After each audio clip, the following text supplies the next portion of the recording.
Assalamualaikum warahmatullahi wabarakatuh. 4 sungai di dunia ini mengalir dari mata air surga. Sungai adalah aliran air besar dan memanjang yang mengalir secara terus-menerus dari hulu, yaitu sumber, menuju ke hilir atau muara. Di dunia ini banyak sekali sungai yang dapat kita jumpai. Tapi tahukah Anda bahwa ada 4 sungai yang mengalir langsung dari mata air surga? Sungai apa sajakah yang Rasulullah SAW sebut airnya langsung dari mata air surga? Simak video ini sampai akhir untuk mengetahui penjelasannya. Ada banyak sungai yang ada di dunia ini, namun Rasulullah SAW menyebut 4 sungai ini secara khusus dalam sabdanya. Sungai memiliki arti penting bagi daerah yang dialirinya. Dari sekian banyak sungai yang ada 4 sungai yang sumbernya langsung dari mata air surga. 4 sungai ini juga dipuji oleh Rasulullah SAW dan menyebutnya sebagai sungai surga. Hal ini sesuai sabda Rasulullah SAW.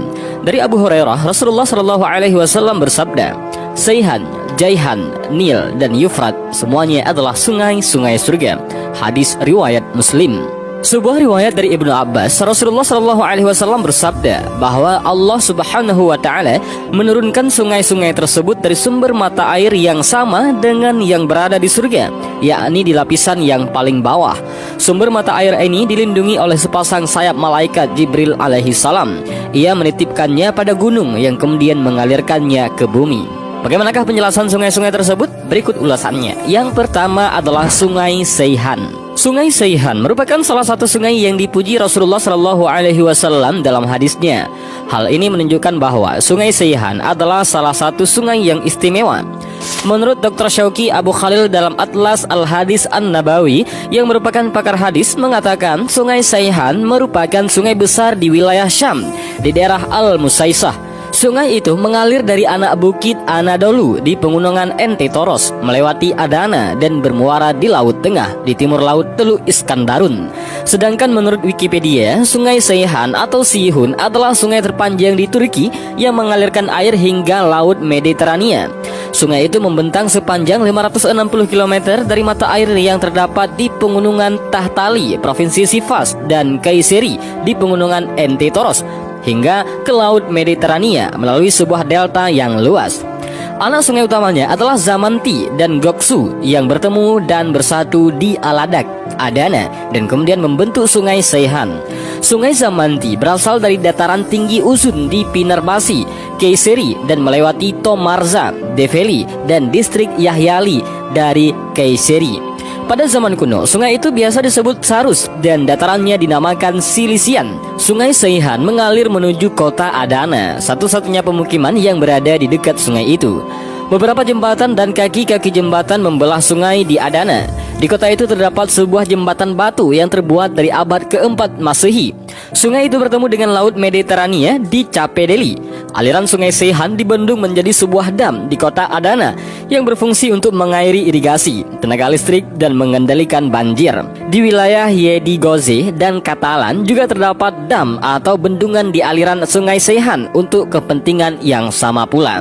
Menurut Dr. Syauqi, dahulu umat muslim tidak berada di dekat sungai itu di wilayah pesisir Syam, kecuali di kota Adana, di sekitar Tarasus dan Al-Musaisah. Adana merupakan kota terbesar keempat di Turki. Kota itu adalah ibu kota provinsi Adana, Turki.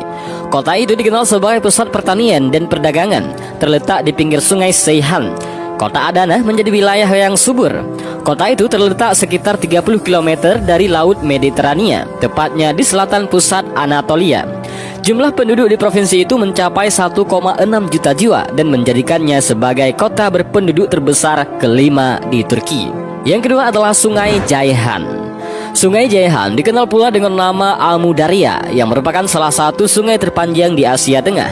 Di dunia barat, sungai ini terkenal mulai dari zaman Yunani hingga Romawi dengan nama Sungai Oxus. Orang Arab mengenalnya dengan nama Sungai Jaihan.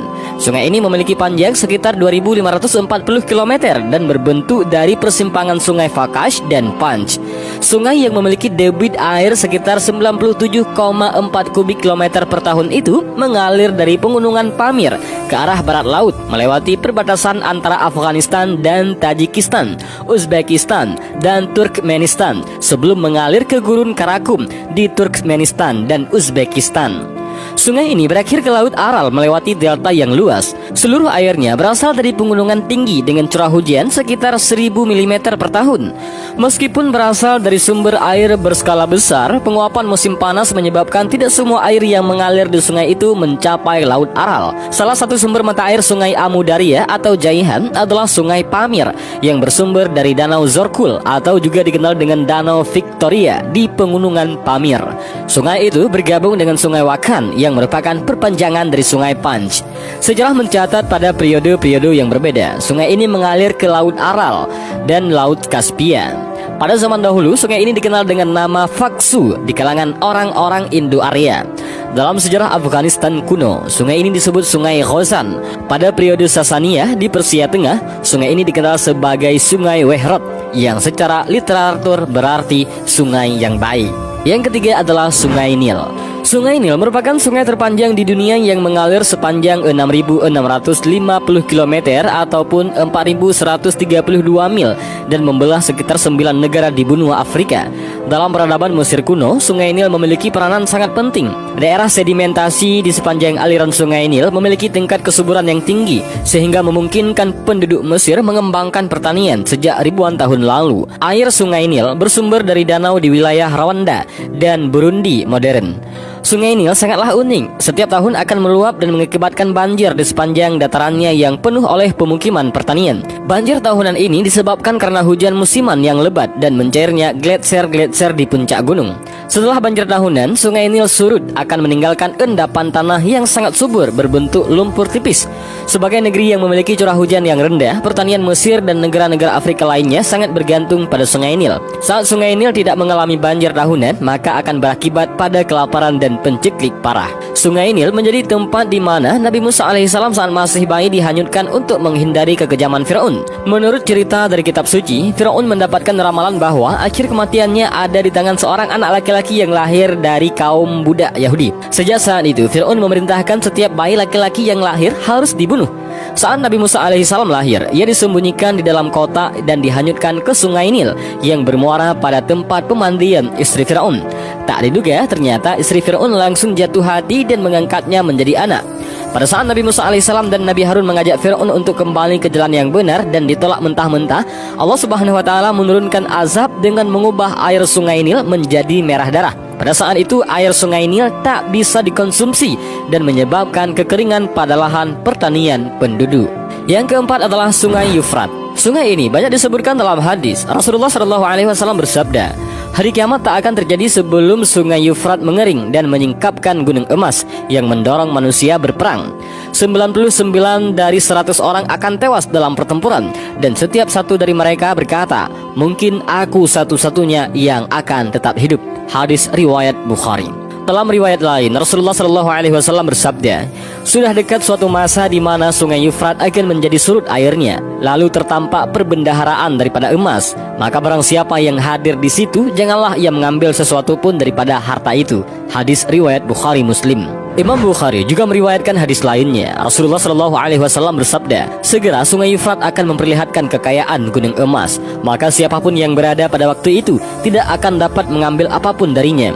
Imam Abu Daud juga meriwayatkan hadis yang sama. Dalam hadis itu, Rasulullah pernah bersabda bahwa sungai yang mengalir di 3 negara besar, Turki, Suriah, dan Irak, itu pada saatnya nanti akan menyingkapkan harta karun yang besar berupa gunung emas. Selain itu, dalam kitab Al-Burhan fi Alamah Al-Mahdi akhir zaman diungkapkan bahwa keringnya Sungai Yufrat merupakan saat datangnya Al-Mahdi sebagai akhir zaman. Hadis itu membicarakan tentang Sungai Yufrat. Dalam bahasa Arab dikenal dengan nama Al-Furat atau air paling segar. Menurut Dr. Syauqi Abu Khalil dalam Atlas Al-Hadis An-Nabawi, Yufrat adalah sungai yang mengalir dari timur laut Turki. Sungai itu membelah pegunungan Toros, lalu melewati Suriah di kota Jarablus, melewati Irak di kota Al-Bukmal, dan bertemu Sungai Trigis di Al-Qurnah yang bermuara di Teluk Arab. Panjang sungai itu mencapai 2.375 km. Dua anak sungainya, yakni Al-Baligh dan Al-Khabur, sudah mengering. Pada saat Nabi Muhammad SAW memprediksi masa depan Sungai Yufrat lewat sabdanya, wilayah subur di daerah Mediterania itu masih dikuasai oleh 2 kekuatan besar, Persia dan Bizantium. Sungai Efrat adalah garis batas alami dari dua kerajaan tersebut. Selain berada di kawasan Suriah dan Iran, kekuasaan Persia ternyata juga mencakup daerah Yaman hingga daerah di sekitar Laut Merah. Sedangkan Bizantium mencakup sebahagian Suriah, bahagian utara, dan Turki hingga Eropa. Seiring perkembangan zaman, dengan kebangkitan Islam dan bersatunya daerah-daerah di Arab, dua kekuasaan besar itu mau tidak mau menjadi terpengaruh. Islam menjadi kekuatan baru dan mulai menunjukkan taringnya pada masa Khalifah Abu Bakar. Gesekan pun mulai terjadi. Persia dan Bizantium tidak bisa lagi menganggap enteng kekuatan negara Islam. Kaisar Persia sempat mengirimkan pasukan untuk menyerang Madinah. Bizantium juga menyerang kawasan utara kekuasaan negara Islam yang mengakibatkan terbunuhnya Jenderal Muslim Zaid bin Haris. Pasukan Islam mulai menggenggam kemenangan pada masa Khalifah Umar bin Khattab. Saat itu, kekuatan negara Islam berada di atas dua kerajaan besar yang sudah ada sebelumnya itu. Selama 10 tahun, beragam pencapaian dalam dunia militer didapatkan. Pergerakan ke Suriah, negara yang dilintasi Sungai Efrat, dimulai pada era Umar. Sebahagian daerah yang sebelumnya dikuasai oleh Bizantium akhirnya berhasil ditaklukkan oleh kekuatan pasukan Muslim. Sementara itu, Persia merasa khawatir. Mereka sudah kehilangan kekuatan pada kawasan perbatasan di sebelah barat Sungai Efrat. Beberapa peperangan pun terjadi antara kerajaan Persia dan pasukan Muslim. Pada akhirnya Persia berhasil tunduk di bawah kekuasaan pemerintah Islam. Wilayah itu kemudian menjadi salah satu bahagian penting bagi penyebaran agama dan peradaban Islam di seluruh dunia. Penaklukan terhadap Persia inilah yang juga menandai awal mula peradaban Islam di sisi Sungai Efrat. Khalifah Umar bin Khattab kemudian membentuk wilayah-wilayah administratif untuk memudahkan proses pemerintahan. Beberapa wilayah itu adalah Makkah, Madinah, Suriah, Jazirah, wilayah di antara sungai Tigris dan Efrat di Irak, Basrah, Khurasan, Azerbaijan, Persia, dan Mesir. Setiap gubernur ditempatkan di daerah itu. Mereka bertanggung jawab pada sang khalifah. Pada masa-masa inilah agama Islam juga menjadi kuat di daerah-daerah tersebut. Berkat kepemimpinan Umar, Islam sampai saat ini masih menjadi ideologi dan peradaban penting di daerah sekitar Sungai Efrat. Namun dalam perkembangannya, apa yang telah diramalkan oleh Rasulullah SAW sepertinya mulai muncul. Berbagai polemik soal ketersediaan air dari sungai tersebut selalu mencuat di antara tiga negara yang dilaluinya. Pembangunan dam selalu menjadi permasalahan bagi negara-negara tersebut. Pembuatan dam di Turki berpengaruh pada debit air yang mengalir di Suriah. Pembuatan dam di Suriah akan mempengaruhi air yang sampai di Irak. Meskipun belum sampai pada tahap peperangan, perdebatan soal air ini masih saja terjadi. Banyak orang mulai khawatir bahwa ramalan Nabi Muhammad SAW pada akhirnya akan menjadi kenyataan. Ramalan itu telah disebutkan dalam hadis tadi, yakni Sungai Efrat akan mengering dan terjadi peperangan setelahnya. Dan inilah video tentang 4 sungai yang mata airnya bersumber dari surga. Mudah-mudahan video ini bermanfaat bagi kita semua. Amin ya rabbal alamin. Allahu a'lam bishawab. Assalamualaikum warahmatullahi wabarakatuh.